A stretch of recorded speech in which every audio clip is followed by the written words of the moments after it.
जब आप यहां से पैसा भेजते हो किसी को, तो क्या डायरेक्ट पैसा फेंक के देते हो? आपका कोई भाई दिल्ली रहता है, बंबई रहता है, अमेरिका रहता है, और उसे पैसा भेजना हो तो कैसे भेजोगे? बोलो। गूगल पे, फोन पे, पेटीएम, बैंक में डाल दोगे। जैसे ही आप बैंक में डालोगे उसके खाते में वहां पहुंच जाएगा कि नहीं? हाँ या ना? लेकिन एक चीज यहां पे आपको समझनी है, आप किसी को अमेरिका में पैसा भेजोगे और किसी को लंदन में पैसा भेजोगे, तो पैसा पहुंचेगा तो आप डालोगे यहां से पैसा, पर वहां पैसा नहीं मिलेगा, वहां डॉलर मिलेगा। अमेरिका में डॉलर मिलेगा, लंदन में पाउंड मिलेगा। आपने जो पैसा यहां से दिया वो तुरंत किस में कन्वर्ट हो गया? डॉलर में। हाँ या ना? जो करेंसी वहां चलती है उसमें कन्वर्ट हो गया कि नहीं? बोलो हाँ। उसी तरह जब तुम अपने बाप के नाम का, पिता के नाम का, माता के नाम का, पूर्वजों के नाम का यहाँ श्राद्ध करते हो, कोई पुण्य करते हो, तो उन्हें वहां पर वैसा प्राप्त होता है जैसा वहां पर उनको जरूरत होती है। जिस योनि में वो हैं, जहां हैं, उन्हें जिस चीज की जरूरत है, आपका पुण्य उन्हें उस रूप में प्राप्त होगा। जैसे पैसा डॉलर के रूप में मिला, ऐसे आपके द्वारा किया गया पुण्य उन्हें उस रूप में प्राप्त होगा। जैसे आपने किसी को अन्न दान दिया, आपने किसी ब्राह्मण को, किसी भूखे को, दीन दुखी को अन्न खिलाया कि भाई ये पुण्य हमारे पितरों को मिलना चाहिए, तो वहां पर आपके पितर, अब आपके पितर कौन हैं? एक होता है पितृलोक। कौन सा लोक? जैसे बैकुंठ लोक है, देवलोक है, स्वर्ग लोक है, मृत्यु लोक है, ऐसे एक पितृलोक है।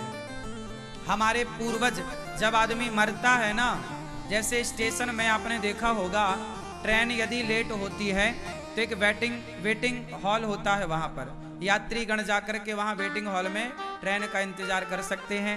वहां सब प्रकार की व्यवस्थाएं बैठने उठने की हैं। हाँ या ना? उसी तरह जिनने ज्यादा पुण्य नहीं किया, ज्यादा पुण्य करते तो या तो स्वर्ग मिलता या तो मोक्ष मिलता, ना तो स्वर्ग मिल पाया ना तो मोक्ष मिल पाया, और उन्होंने पाप भी ज्यादा नहीं किए तो नरक भी नहीं जा सकते। तो जो नरक नहीं जा सकते, जो स्वर्ग और वैकुंठ नहीं जा सकते, उन्हें पितृलोक में रखा जाता है कि भाई अब आपके बच्चे आपके नाम का थोड़ा पुण्य करेंगे तो उस पुण्य को प्लस करके आपका उद्धार कर दिया जाएगा। जैसे सप्लीमेंट्री आती है ना 10वीं में, 9वीं में, 8वीं में एक विषय में, तो एक मौका मिलता है ना, एक बार फिर एग्जाम दे दो, यदि आपके अच्छे अंक आ गए तो पास। तो ऐसे ही पितृलोक एक सप्लीमेंट्री की तरह है, ना आप पास हुए हैं ना फेल हुए। अब आपके बच्चे आपके नाम का कोई पुण्य करते हैं तो वह पुण्य प्लस होगा और आपका उद्धार हो जाएगा। और यदि नहीं करते आपके बच्चे, तो फिर वो पितृलोक क्या करते हैं? उन्हें सपने में आकर कहीं दिखते हैं कि भाई हमारे नाम से कुछ करो, कहीं वो परेशान करने लगते हैं आपको कि भाई आप कुछ करो हमारे लिए। जब आप कुछ नहीं करते तो फिर वो परेशान करने लगते हैं, और जब आप फिर भी नहीं करते तो फिर वो पितृलोक से निकाल करके नरक भेज दिए जाते हैं, क्योंकि उनका स्वर्ग जाने का तो बजट था नहीं।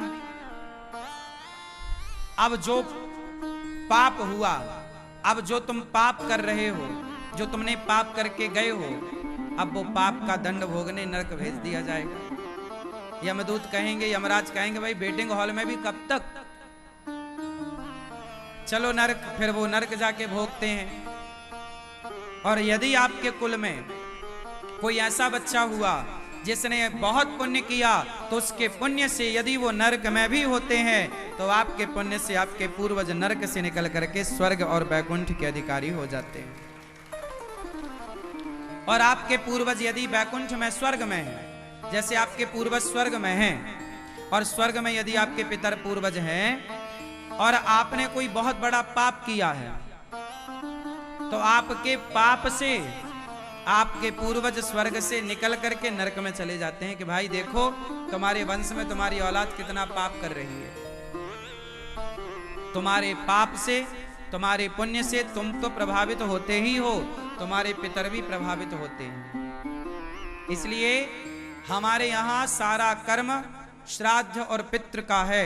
इसलिए आप भगवान की पूजा भले मत करो, पर अपने मरे हुए बाप के नाम का तर्पण जरूर करना, मरे हुए बाप के नाम को जल जरूर देना। साइंस तुम कितने भी पढ़ लो, विज्ञान तुम कितना भी पढ़ लो, लेकिन अपने धर्म को, अपनी संस्कृति, अपने संस्कारों को मत छोड़ना। आज विज्ञान पढ़ा हुआ बच्चा तर्क करता है कि क्या मैं अपने बाप के नाम का पानी दूंगा तो क्या उस तक पहुंचेगा? वो इस तर्क के आधार पर काम करना छोड़ देता है, वो श्राद्ध तर्पण करना छोड़ देता है, जबकि ये परंपरा है। आज तुम विज्ञान को कितना जानते हो? विज्ञान अभी उस धर्म के मर्म को जानने में अभी बहुत दूर है। विज्ञान धर्म के मर्म को अभी नहीं जानती और ना भी जान सकती है। बड़ा सूक्ष्म गणित है ये। इसलिए हमारे ऋषि मुनियों ने जो परंपरागत परंपराएं बनाई हैं, हमें उन परंपराओं को फॉलो करना चाहिए। आपने रामचरितमानस में एक वाक्य सुना होगा, संपाति का नाम किस किसने सुना है? संपाति, रामचरितमानस में संपाति का उल्लेख आता है। कौन है ये संपाति? संपाति कौन है बताओ जोर से। संपाति जटायु जी के भाई हैं। संपाति जटायु के भाई है। रामचरितमानस में पढ़िएगा। जब सीता मां की खोज करने लंका की ओर, दक्षिण की ओर बंदर भालू गए तो समुद्र के किनारे संपाति की भेंट हुई। संपाति ने कहा कि मैं सबको खाऊंगा। तब वानरों ने कहा कि इससे अच्छा तो जटायु था जो राम की सेवा में काम आया। तो संपाति बोला कि तुम जटायु को नाम कैसे जानते हो? तब बताया कि भाई जटायु ने राम की सेवा के लिए अपने प्राणों का परित्याग कर दिया है। तब संपाति रोया, अरे वो तो मेरा सगा भाई है, हम बचपन में बिछड़ गए थे। अब हमारा भाई यदि मर गया है तो एक काम करो, हमें समुद्र के किनारे ले चलो, हम जला उसका तर्पण कर लें। सोचिए, पक्षी था, ये रामचरितमानस में लिखी बात है। संपाति कौन था? जोर से। जटायु कौन था? जटायु पक्षी है ना, जाति से पक्षी है ना। संपाति और जटायु पक्षी हैं, पर संपाति ने पक्षी होकर अपने भाई जटायु का समुद्र में तर्पण किया। मतलब ये तर्पण की परंपरा कोई आज की नहीं है, ये राम के जमाने की परंपरा है। पशु हमारे भारत के पक्षी भी तर्पण करते थे। हमारे भारत के पक्षी भी तर्पण करते थे। इस बात का गवाह संपाति जी हैं या नहीं? तो हमारे यहाँ का पशु पक्षी भी वैदिक रीति से चलने वाला है। हमारे यहाँ के पक्षी भी धर्म को जानते थे, नहीं जानते थे? धर्म को ना जानते होते तो जटायु सीता माँ के लिए क्यों? वो तो पक्षी थे ना, पक्षी को क्या मतलब? तुम्हारी पत्नी कोई ले जाए तो कोई पक्षी थोड़ी बचा सकता है, लेकिन जटायु जी ने पक्षी होकर के धर्म। हनुमान जी कौन है? बंदर के रूप में है। जामवंत जी कौन है? भालू के रूप में है। मतलब बंदर, भालू और पक्षी, इंसानों को छोड़िए, त्रेता में बंदर, भालू, पशु पक्षी भी धर्म को जानते थे और धर्म का आचरण करते थे। और आज के युग का इंसान, मनुष्य धर्म का आचरण नहीं कर रहा है, तब के पशु पक्षी धर्म का आचरण करते थे। मतलब तब के पक्षियों की स्थिति आज के मनुष्यों से बेहतर थी, तब के जानवरों की स्थिति आज के मनुष्यों से बेहतर थी। सोचिए, इंसानों से भी, पक्षियों से भी, जानवरों से भी आज का इंसान गिर चुका है। इसलिए अपने धर्म को, अपनी वैदिक रीतियों को समझना बहुत बड़ी बात। इसलिए आप भी, अभी श्राद्ध पक्ष आ रहा है, इस श्राद्ध पक्ष में आप भी अपने पितरों को पिंडदान, जलदान, उनके नाम का कुछ कार्य जरूर कीजिएगा। अपने माँ बाप का कार्य, जिस तिथि पर माँ की मृत्यु हुई हो, जिस तिथि पर पिता की मृत्यु हुई हो, उस तिथि पर उनके नाम से हर वर्ष कुछ ना कुछ, भले एक दीपक जलाओ, भले गैया को एक मुट्ठी चारा खिलाओ, भले गरीब को एक रोटी खवाओ, पर उस तिथि पर जरूर उन माँ बाप के नाम से, दादा दादी के नाम से कुछ न, इतना सा एक मुट्ठी चारा नौच लो किनारे से और गैया को खवा दो। एक रोटी कुछ ना हुए तो एक मुट्ठी आटा चींटियों को डाल दो कि मेरे माँ के नाम का ये हो गया। कोई शुभ कार्य उस तिथि पर, तारीख पर नहीं। आप लोग क्या याद रखते हैं? तारीख। पिताजी मरे 10 तारीख को माना की, तो 10 तारीख आपने याद कर ली, हर साल के 10 तारीख से ना होगा, तिथि से होगा, तारीख से ना। आप अपने बाप का, अपनी माँ का श्राद्ध तिथि से करना, ना कि तारीख से। तारीख मान्य नहीं है, तिथि मान्य है, क्योंकि तिथि में हमारे यहाँ परफेक्ट है। हमारे यहाँ रक्षाबंधन की तिथि बिल्कुल फाइनल है। हमारे यहाँ दीपावली की तिथि बिल्कुल सेम है। हम तारीख दीपावली की बदल जाएगी। बोलो, तारीख तो हर वर्ष दीपावली की अलग होती है। क्या दीपावली की तिथि अलग होती है? बताओ, दीपावली किस तिथि को आती है? बताओ, कौन सी अमावस्या? कार्तिक माह के अमावस्या को है। अब देखो, आज के 100 साल पहले भी दीपावली इसी तिथि में थी। आज के 1000 साल पहले भी दीपावली इसी तिथि, मतलब तिथि बिल्कुल एक्यूरेट। देखो, हमारी गणित जब नासा नहीं था तब भी बिल्कुल परफेक्ट था। क्या मजाल के एक दिन ऊपर नीचे हो जाए, एक घंटा ऊपर नीचे हो जाए, तारीख बदल जाएगी। लेकिन तिथि तो वही है। इसलिए हम सनातनी तिथि समझते आए हैं। ये तारीख तो आज की है, ये तारीख तो बाद में आई। तारीख के हिसाब से तो आप 2024 में हैं। हम तारीख के हिसाब से नहीं, हम संवत के हिसाब से हैं। संवत चलता है ना हमारा, संवत चलता है, विक्रम संवत। तो हम संवत के हिसाब से चलते हैं।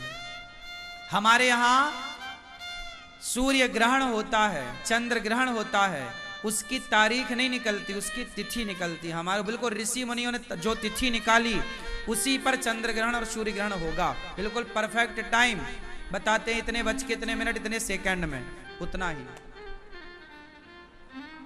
इतना विज्ञान हमारे वैदिक काल में रहा है। तो आप अपने पिता की क्या याद रखोगे? जोर से, तिथि, तारीख नहीं, तिथि। जैसे हमारे यहां कृष्ण जन्माष्टमी आती है, तो हर साल कृष्ण जन्माष्टमी की तारीख अलग होती है, हाँ या ना? पर कृष्ण जन्माष्टमी की तारीख तो अलग होती है, पर तिथि तो वही होती है। भादों का महीना, कृष्ण पक्ष, अष्टमी तिथि। क्यों? तिथि नहीं बदलेगी, तारीख बदल जाएगी। पिछले साल जन्माष्टमी की तारीख अलग थी, इस साल जन्माष्टमी की तारीख अलग है। उसके पहले तारीख अलग थी, उसके पहले अलग थी, तिथि वही है। रामनवमी चैत्र माह के शुक्ल पक्ष की नवमी, वो तिथि वही रहेगी, तारीख बदलती रहेगी। इसलिए जो बदल जाए वो झूठ है, जो ना बदले वही सत्य है। इसलिए सनातन को कहा गया सत्य सनातन धर्म। हमारी तो तारीखें भी बिल्कुल सच्ची हैं, हमारी तो तिथि भी बिल्कुल सच्ची है। हमारे यहाँ तिथि जो है ना, बताओ कितने महीने का, कितने दिन का महीना होता है? उत्तर दो, कितने दिन का महीना होता है? 30। हमारे हिंदू धर्म में कितने दिन का महीना? बोलो बोलो 30, जबकि इंग्लिश में 28 दिन का भी महीना होता है, नहीं होता? बोलो 28 दिन का भी महीना होता है, 29 दिन का भी होता है, नहीं होता?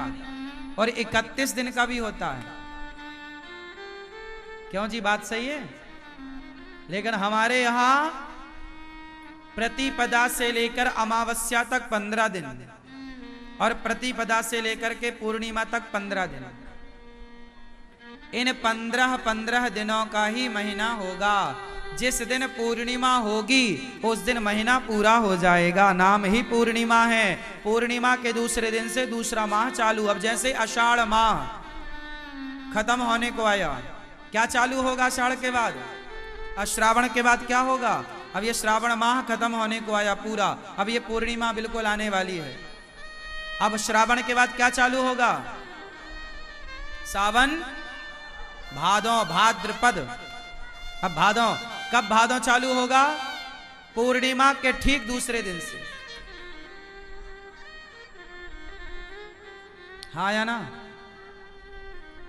मतलब हमारे यहां महीना पूरा हुआ उसे पूर्णिमा कहते हैं, पूर्णिमा है। और सुनो, ऐसी हवा में नहीं पूर्णिमा हम बोलते। जब पूर्णिमा बोला जाए तो समझ लो कि आकाश में चांद पूरा दिखेगा, उसे पूर्णिमा कहते हैं। मतलब हमारी गणित अंतरिक्ष से चलती है, चंद्रमास की साक्षी है। जब पूरा चांद दिखेगा तो क्या होगा? पूर्णिमा। चांद गायब तो क्या हो गई? चांद गायब है, क्या है?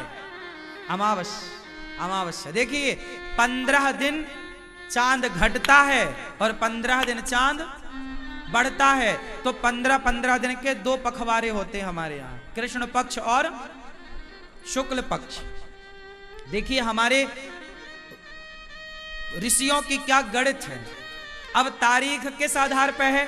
28 दिन का महीना, 31। क्या प्रमाण है 28 और 31 का? ये तो हवा में लाठी फेंक रहे हैं ना। हमारे यहां तो प्रमाण है चांद। आकाश देखो, आकाश देख के आप तिथि का अंदाजा लगा सकते हैं। प्रतिपदा का चांद देखिएगा, द्वितीया का देखिएगा, तृतीया का देखिएगा, अष्टमी का देखिएगा, द्वादशी का देखिएगा। सही है?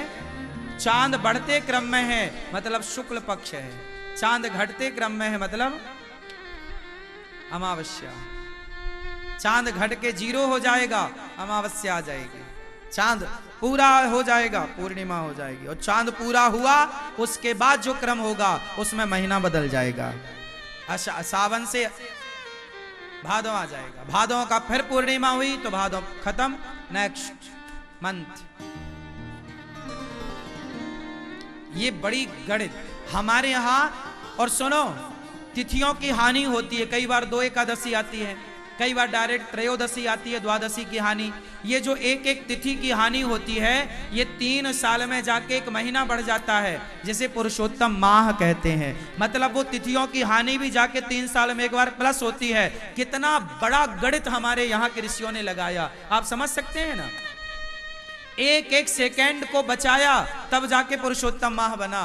3 साल में एक बार क्या महीना बढ़ता है? सारी दुनिया में 12 महीने का साल होता है, हमारे यहां 3 वर्ष में एक बार 13 महीने का साल होता है। हाँ या ना? मतलब हमारे जो वैज्ञानिकता है हमारे शास्त्रों की, उसे जरा आप समझ रहे हैं ना। आजकल के जो लोग कहते हैं कि अरे हिंदुओं भारत में तो सपेरों का देश रहा है, अरे अंतरिक्ष को दुनिया आज जानती है। हम तो पहले ही आकाश गंगा और अंतरिक्ष की बातें करते आए हैं। चांद से हमारा गणित चलता है। सुनो, आज के 100 साल पुराना पंचांग उठाना, उसमें भी आपको लिखा मिल जाएगा कि इस तारीख को इतने बजकर इतने मिनट पर सूर्योदय होना है। सूर्योदय होने की और सूर्यास्त होने की तारीख और मतलब समय लिखा रहता है पंचांग में कि आज का सूर्योदय कितने बजे और आज का सूर्यास्त के। जब नासा नहीं था, जब सैटेलाइट नहीं थी, तब का भी गणित हमारे यहाँ है। दुनिया तो आज जानती है कि सूर्योदय कब होगा, सूर्यास्त कब होगा। हमारे यहाँ तो 100 साल नहीं, 500 साल नहीं, 1000 साल पुराना भी हमारे यहाँ हिसाब किताब था। हिसाब किताब नहीं होता तो 14 साल का वनवास राम जी का किस आधार पर हुआ? मतलब 14 वर्षों की गणना थी ना तब भी। 12 साल का वनवास था ना पांडवों का, मतलब गणित थी ना। 1 वर्ष का अज्ञातवास था ना, मतलब गणित थी ना। फिर जो लोग कहते हैं ना कि आर्यभट्ट के पहले 0 नहीं था तो संख्या कैसे थी, तो 14 साल का वनवास तो 9 के बाद ही होगा ना। 10, 11, 12, 13, 14। अब इसे भी समझने की बहुत जरूरत है। मैं क्या क्या आपको साइंस समझाऊं कि भागवत सुनाऊं?